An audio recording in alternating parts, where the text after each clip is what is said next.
Happy new year साथीहरू। 2083 सालको सबैजनालाई धेरै धेरै शुभकामना र अब आउने दिनहरू सबैको राम्रो होस्, सबैले सोचेको आँटेको पुरा होस् हैन। अनि हाम्रो बुइको पनि सबै चाहनाहरू पुरा हुन्।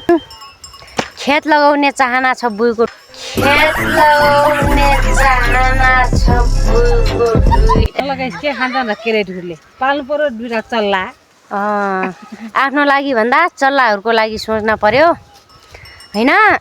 अनि नयाँ सालको दिन जे गरे त्यही हुन्छ रे बुइ। केही चिन्ता नमानेर छपक्कै घर बस्नला भोलिको दिनमा।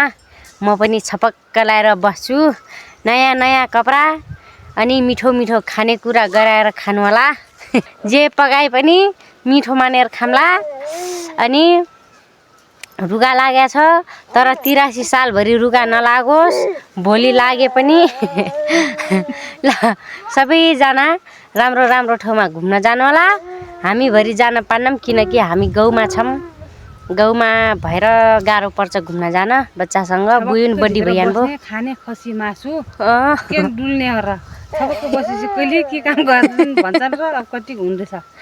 भोलि बसौँ पर्सिबाट बाह्रवाला गोर्किमला।